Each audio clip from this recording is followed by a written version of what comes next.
So I'm here today to bring you the best dark and stabby books that I've read so far this year in terms of backlist titles, meaning books published before 2023. And I like to do these videos early in the year because I find that if you wait till too late into the year, say September, and you post your favorites, and then a few months later you're posting your end of the year videos, well, the books tend to be really repetitive. And so while I do recommend all of these books, I am aware that some of them might fall to the wayside in lieu of better books by the time I get to year end. But so far, these are the best ones I've come across that weren't published this year. I'm going to, of course, do some other videos talking about 2023 titles as well as science fiction fantasy, so stick around and subscribe if that sounds good. All that being said, let's get into it. First, let's start at number 8, and that is A Child Alone with Strangers by Philip Fracassi. This is actually a 2022 release that I didn't get to in time for last year's video. And so this is a title that is a very long, chunky horror book that follows a young boy who, right at the beginning of the story, there's a horrible tragedy in his family and he goes off to live with guardians. When he wakes up from this terrible accident involving his family, he finds out that he has some supernatural abilities. He has the ability to sense what other people are feeling and thinking, and from there he proceeds to be kidnapped by some terrible people. And the story is told primarily through his perspective, but we also get the perspective of his guardians, who of course are very worried for his safety and are trying to bring him back home. I love this book for so many reasons, first being the fact that I adore kidnapping stories. It's just a plot setup or trope that I find utterly fascinating because I think it really is one where you are put in the shoes of the characters, and I always have to wonder how I would react in those circumstances. And particularly within this book, it has some incredible character work. I will admit that this book felt very reminiscent of something that I would have read by Stephen King. I am often hit or miss with the author, but I do think that what he does right is character work. And these characters were instantly likable, or at least the good guys were. The villains were pretty terrible, but that was done for, of course, reasons. And so I think that if you really love the character work that Stephen King does, you will enjoy this as well, because right away I found the characters to be well fleshed out, very relatable, very empathetic, and I cared very deeply for the young boy. And I equally found the perspectives of his guardians to be one that I connected with. I could really, again, put myself in their shoes, and I worried very deeply for their child. In terms of the bad guys, as I mentioned, they are terrible people. This book definitely does not shy away from those ugly elements of the story, but despite it being a very long book in terms of page count, it's such a page turner. It was very exciting, engrossing, and I flew through it. So definitely one that makes my early list for favorites. And next at number 7 is Babysitter by Joyce Carol Oates. And this is another 2022 release that just missed the mark when it came to making my favorites last year. This is a story that is a very unusual or fragmented in the way that it is told. Essentially, the premise sounds simple, but the story is not.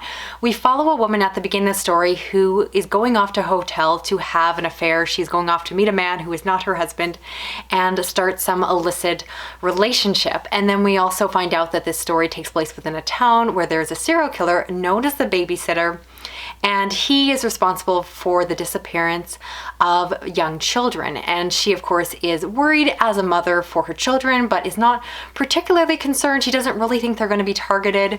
And as you can imagine, the elements of the story start to come together. This is one, again, that sounds very straightforward. You probably have guesses just based off the synopsis how the story is going to go.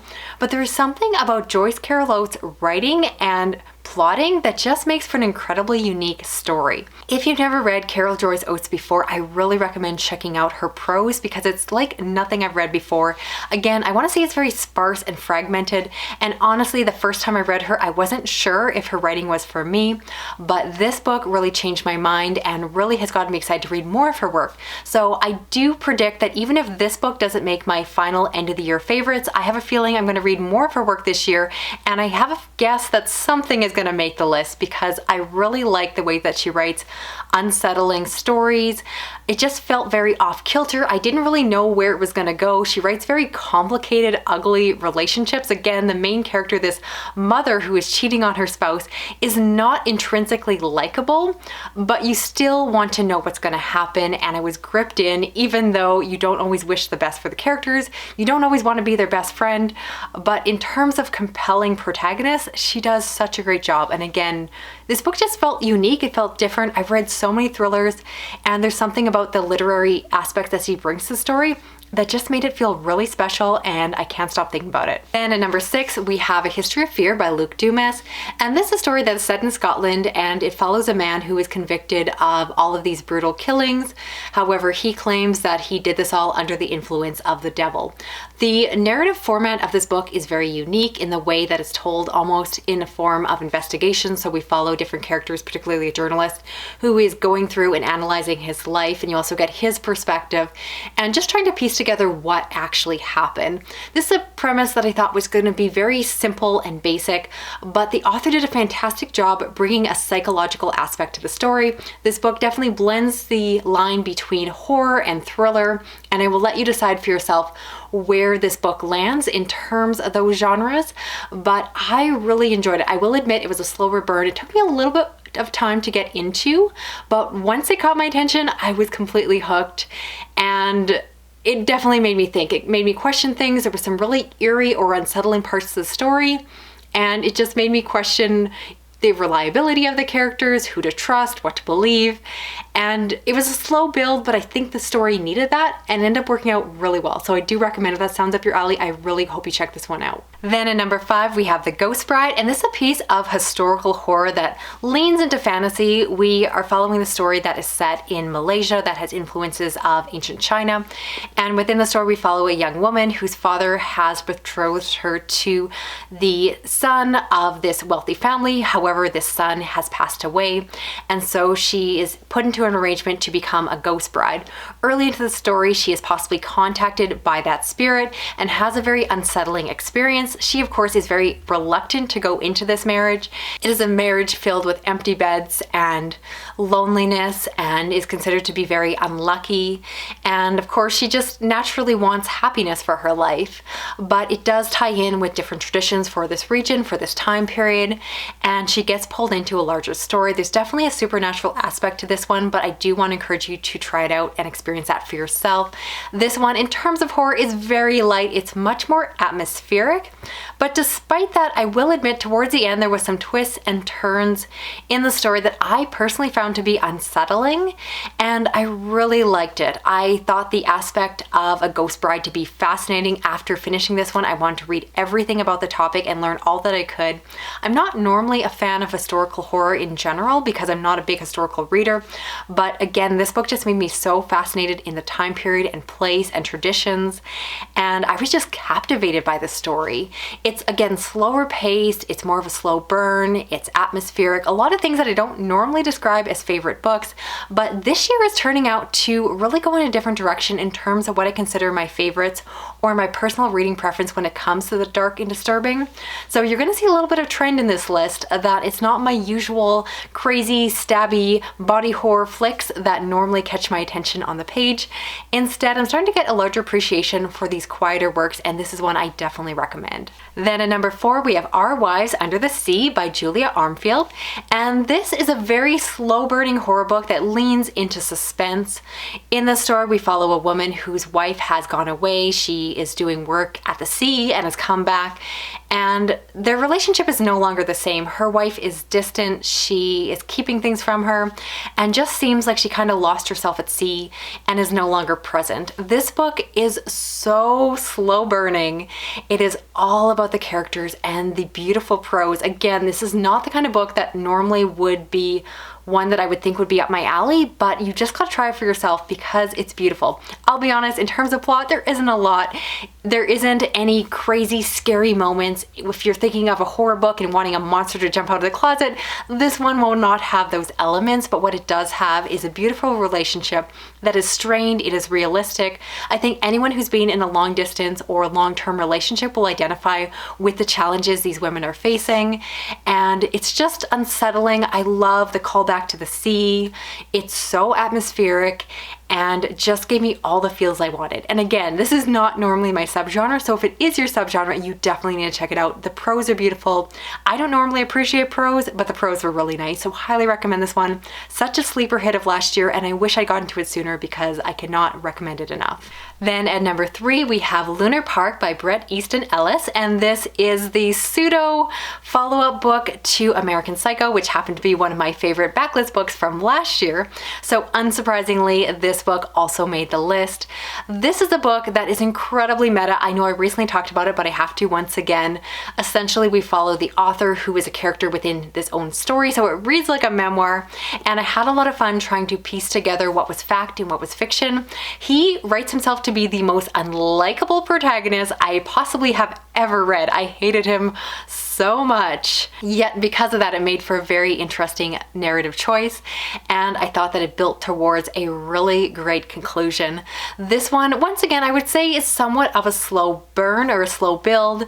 You find out that within the story there is a serial killer on the loose who seems to be reproducing the different scenes from American Psycho, and so the police are investigating and possibly thinking that it is tied to the author, and he is seeing a man who other people possibly do or do not see, and so it seems like it might be a ghost story, a serial killer story, and it's just all over the place, but in a very purposeful way. This book is very intentional, it is slow going, it pieces it together, and I'll admit I kind of knew where it was going to go to a degree, but I enjoyed getting there. You have to like unlikable characters to enjoy this story. You have to enjoy something that is very meta and literary and character driven, but I've really gotten to have a soft spot for this author. I don't know if I'd actually like spending time with him in real life, but I like his fiction, I like his work, and this one was the mind trip I was looking for. I loved it so much and definitely want to read more by him. Highly recommend this one. If you love American Psycho, it's not the same thing, it's not really a sequel, but it's a great place to go from there if you want more down that vein, but in a different twisted direction. Then in number 2, I want to talk about the collections of Sherlock Holmes, particularly The Hounds of the Baskerville, which is currently my favorite story within the collection that I've read so far. These all by Sir Arthur Conan Doyle. I don't think I need to give a synopsis for this author's iconic work, but if you are a fan of mysteries and thrillers and have not yet read this classic, please do yourself a favor and change that. I am always cautious to pick up more classic works because I don't know if they're going to work for me, and I'm always embarrassed to try and admit that sometimes the writing doesn't necessarily connect with me. But despite being written in an earlier time, despite being written with relatively older language or traditional language for that time, these stories really transcend the times and are just as exciting as any mystery I've read today that was written in the last 10 years. So these are easily the oldest series on my list today, but absolutely worth your time. I know the internet, everyone's heard of Sherlock Holmes, but if you're like me and thought, oh yeah, I should read it someday, make that someday this year. They are incredible stories, and I would love to know again your favorites down below. At this point, Sherlock Holmes has become such an iconic figure, and it was really interesting to see how much of his personality draws from the source material. I've seen many adaptations before, but I really realized that the creation of this iconic figure all comes back to the original author. And it was just wonderful to see him make his deductions. I loved the stories and the mysteries, the characters, the relationship between Sherlock and Watson. Everything about the stories was fantastic. Cannot recommend it enough. Love Sherlock Holmes, and I can't wait to get further into the collection because, like I said, I'm not done yet. And finally, for the number 1 spot, the best dark fiction book I've read so far this year is Alias Grace by Margaret Atwood.